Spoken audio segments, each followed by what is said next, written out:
విజయవాడ ప్రభుత్వాసుపత్రిలో చిన్నారి మిస్సింగ్ కేసులో దర్యాప్తు చురుగ్గా సాగుతోంది. విజయవాడ బస్టాండ్ లో సీసీ కెమెరా దృశ్యాల ఆధారంగా పోలీసులు దర్యాప్తు చేస్తున్నారు. ముగ్గురు మహిళలు పసికందును ఎత్తుకు వెళ్లినట్లు గుర్తించారు.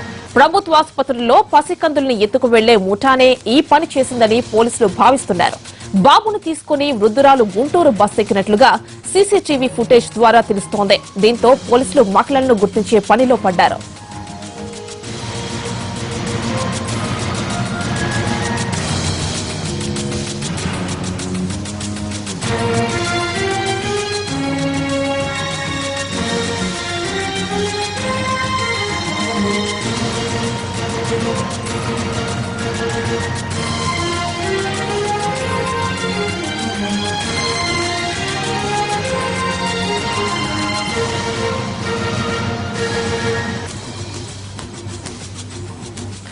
పసికందు మిస్సింగ్ కేసులో అప్డేట్స్ మరిన్ని వివరాలు మా ప్రతినిధి వరప్రసాద్ అందిస్తారు. వరప్రసాద్, బాబు కిడ్నాప్ కేసులో ఏమైనా పురోగతి ఉందా?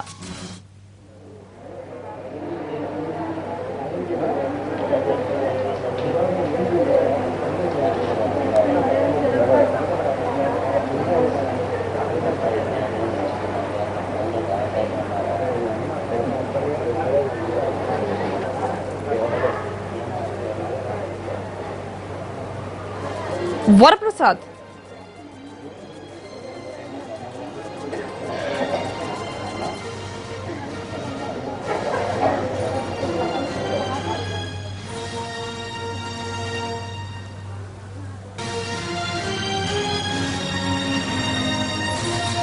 విజయవాడ ప్రభుత్వాసుపత్రిలో చిన్నారి మిస్సింగ్ కేసులో దర్యాప్తు చురుగ్గా సాగుతోంది. విజయవాడ బస్టాండ్ లో సీసీ కెమెరా దృశ్యాల ఆధారంగా పోలీసులు దర్యాప్తు చేస్తున్నారు. ముగ్గురు మహిళలు పసికందును ఎత్తుకు వెళ్లినట్లు గుర్తించారు. ప్రభుత్వాసుపత్రిలో పసికందుల్ని ఎత్తుకు వెళ్లే ముఠానే ఈ పని చేసిందని పోలీసులు భావిస్తున్నారు. బాబును తీసుకుని వృద్ధురాలు గుంటూరు బస్ ఎక్కినట్లుగా సీసీటీవీ ఫుటేజ్ ద్వారా తెలుస్తోంది. దీంతో పోలీసులు మహిళలను గుర్తించే పనిలో పడ్డారు. పసికందు మిస్సింగ్ కేసులో అప్డేట్స్ ని మా ప్రతినిధి వరప్రసాద్ అందిస్తారు. వరప్రసాద్, బాబు కిడ్నాప్ కేసులో ఏమైనా పురోగతి ఉందా?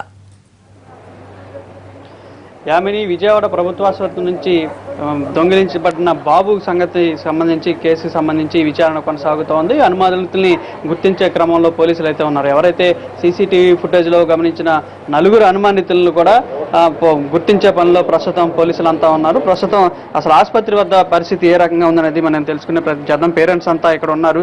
ఏ రకంగా ఇక్కడ నుంచి ఏదైతే ఈ ఫీడ్ రూమ్ నుంచి దొంగిలించబడిన ఆ బాబుని ఏ రకంగా ఇక్కడ గుర్తించారు, అసలు ఎలా జరిగిందనే సంఘటన గురించి చెప్పండి. అసలు ఫీడ్ రూమ్కి బాబుకి పాలు ఇచ్చే క్రమంలో ఫీడ్ రూమ్ నుంచి దొంగిలించబడ్డారు. అసలు ఎవరైనా ఇక్కడ సిబ్బంది ఎవరైనా ఉన్నారా? అసలు ఎలా జరిగింది ఇది? ఎంతమంది సిబ్బంది ఉంటారు? హాస్పిటల్లో కట్టుదిట్టమైన చర్యలు ఎన్ని ఉంటాయి కూడా, ఎన్నిప్పటికీ కూడా ఎలా దొంగిలించారు? బుధవారం మధ్యాహ్నం తీసుకొచ్చామండి. కామెర్లు ఉన్నాయి అన్నారు, బయటికి రాశారు, టెస్టులన్నీ బయటికి రాశారు, చేయించుకునేసరికి 2:30 అయింది. మా బాబు వెళ్ళి రిపోర్ట్ తెచ్చాడు. మా అబ్బాయి రిపోర్ట్ తెచ్చిన తర్వాత జాయిన్ చేసుకున్నారు. జాయిన్ చేసుకునేటప్పుడు జాయిన్ చేసి ఇంక మీరు ఈ రూమ్లో కూర్చోవాలి, బాబు ఏడ్చిన పాలకి ఏడ్చినా బాత్రూమ్ వెళ్ళినా పాస్ పోసినా మేము పిలుస్తాం అన్నారండి.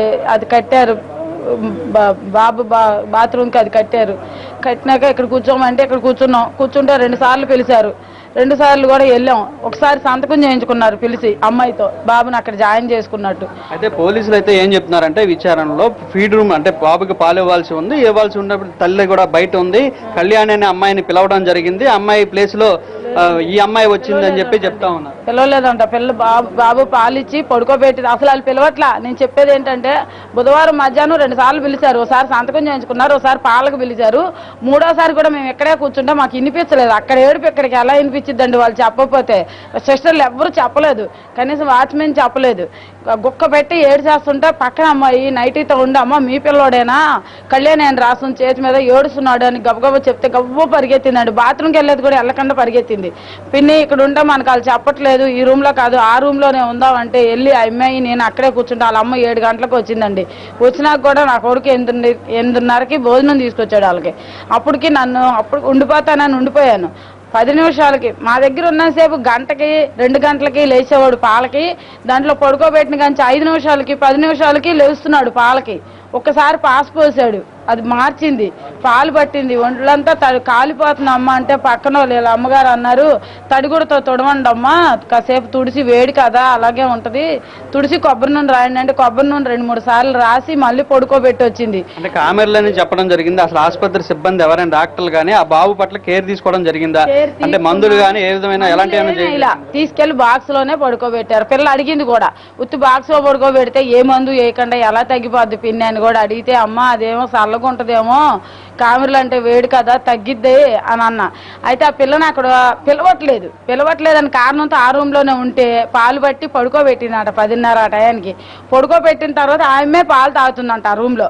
తాగుతుంటే నువ్వు ఇక్కడ తాగొద్దని సెక్యూరిటీ బయటకు పంపించే ఈ రూమ్ లో పంపించేసాడు. కవర్ లో ఎవరైతే పాపను బాబుని దొంగిలించుకెళ్ళిందో ఆ పాపకి కొంతమంది హెల్ప్ కూడా చేశారు. అంటే ఆమె తల్లి అనుకుని చెప్పి హెల్ప్ కూడా చేశారని చెప్పి పోలీసులు అనుకుంటారు. ఎవరమ్మా నువ్వు అని అడిగారంట ఆమెని. అడిగితే మా చెల్లెల అబ్బాయి మా అక్కల అబ్బాయి అని చెప్పిందంట. ఆ సీట్ కవర్ తెచ్చిందంట. సీట్ కవర్ కొంచెం జిప్పు ఓపెన్ చేయండి. అప్పుడు ఆ టైంలో సెక్యూరిటీ ఏం చేశాడు, ఈ అమ్మాయిని లోపలికి వెళ్ళని ఇలా ఆ అమ్మాయిని ఉండనిచ్చాడు, ఎత్తుకుపోయే అమ్మాయిని ఆ రూమ్ లో ఉండనిచ్చాడు, ఈ అమ్మాయిని మటుకు ఈ రూమ్ లోకి నెట్టేశాడు.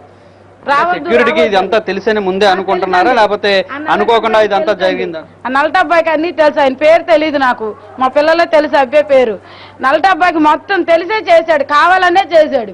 మా పిల్లని ఉండనీనప్పుడు ఎత్తుకుపోయే దాన్ని ఎలా ఉండనిచ్చాడండి ఆ రూమ్ లో? పాలిచ్చే తల్లిని ఉండనీయలేదు కదా. డాక్టర్లు వస్తారు, వెళ్ళిపో పాలు తాగేదాన్ని కూడా పాలిస్తుంటే ముందు పెద్ద డాక్టర్ గారు వచ్చారంట. వచ్చినప్పుడు పాలు ఇచ్చేదాన్నే లేచి వెళ్ళిపోమన్నాడంట. అదేంటి అయ్యా మామూలు వాళ్ళని పంపించు, పాలిచ్చే ఆమెను వెళ్ళిపోమంటావు ఏంటని కూడా డాక్టర్ గారు అన్నారంట. ప్రధానంగా ఆసుపత్రి ఎవరైతే సెక్యూరిటీ ఉన్నారో ముఖర్జీ మీద వీళ్ళు ఆరోపణలు చేస్తున్నారు. ముఖర్జీ అనే వ్యక్తికి అన్ని తెలిసే తన తల్లిని లోపలికి వెళ్ళడం లేదు, పాలిచ్చేటప్పుడు కూడా తల్లిని బయటికి పంపేసే ప్రయత్నం చేశాడని చెప్తున్నారు. ఇక్కడ తండ్రి కూడా ఉన్నారు. సీసీటీవీ ఫుటేజ్ ను పోలీసులు గుర్తించారు, 4 అనుమానితుల్ని గుర్తించారు. వాళ్ళు ఏమైనా ఫోటోలు మీకు చూపించడం జరిగిందో? వాళ్ళు ఎవరైనా అసలు మీకు తెలిసిన వాళ్ళు ఎవరైనా ఉన్నారు? మాకు తెలిసిన వాళ్ళు చూపించారు కదా, మాకు తెలిసిన వాళ్ళు ఎవరు లేదు అందులో. ఆ సీసీటీవీ ఫుటేజ్ లో 2 మహిళలు ఉన్నారు, ఒక ముసలామె, 2 మహిళలు ఉన్నారు. వాళ్ళు ఎవరైనా అసలు మీకు తెలుసా? తెలియదండి, అసలు తెలియదు. ఈ కేసు విషయంలో అసలు పోలీసులు ఏమంటున్నారు? మా బంధువులు కూడా అసలు బాబు పుట్టాడని చెప్పలేదు, ఏ ఫంక్షన్ కూడా చేయలేము మేము. 6 రోజులేనండి. పోలీసులు అసలు ఏమంటున్నారు ఈ కేసుకు సంబంధించి? వెతుకుతాము, ఖచ్చితంగా మీ బాబుని అప్పచెప్తామని చెప్పారు. మీ బాబుని నిన్న నుంచి కూడా దాదాపుగా 24 గంటల పైన అవుతుంది. నిన్న నుంచి కూడా అసలు మీరు ఎంతో మీ బాబు ఒక్కనొక బాబు పుట్టడంతో అతను కూడా కామెర్లు అని చెప్తున్నారు, ఆరోగ్యం బాగాలేదు. అసలు ఎలా ఉంది అసలు తల్లి కానీ ఏమి తిన్న పరిస్థితి అయితే కనిపించట్లేదు. అసలు ఏమి తింటలేదండి, ఏం పెట్టినా తింటలా, వాంతి అవుతుంది, బాబు ఏడుస్తున్నాడని, పాలు వచ్చేస్తుందని బాబు బాధపడుతుంది మా ఆవిడ.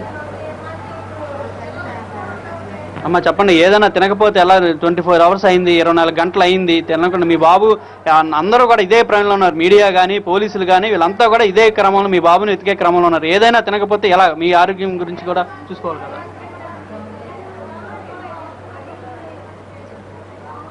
చెప్పండి అమ్మా, అసలు అంటే ఆసుపత్రి సిబ్బంది నిర్లక్ష్యం వల్ల ఇదంతా జరిగింది. వాళ్ళ నిర్లక్ష్యమేనండి. ఇప్పుడు మా బాబు పోయిన తర్వాత నుంచి నిన్న సాయంత్రం నుంచి సెక్యూరిటీని పెట్టుకొని ఎవరి తల్లి తాలూకా అమ్మమ్మ, బిడ్డ తాలూకా అమ్మమ్మ అని ఇప్పుడు పిలుస్తున్నారు. కానీ రికార్డు నిన్న సాయంత్రం 8 బయట తీసి అప్పుడు చెక్ చేసుకున్నారు వాళ్ళు, పేషెంట్ల తాలూకా ఎవరెవరు ఉన్నారని. నిన్న పొద్దున 11 జరిగితే నిన్న సాయంత్రం అప్పుడు కూడా సార్ ఉన్నారు, ఎస్ఐ గారు ఎవరో ఆయన ఉన్నారు, ఆయన రాసుకుంటున్నారు. అప్పుడు ఆయన చూశారు. ఇప్పుడు పోయా మీరు రాసుకుండేదని కూడా అడిగాడు. అందులో ఆయన అన్నాడండి, వాచ్మెన్ 2 కళ్యాణీలు ఉన్నారు అన్నాడు. రైట్.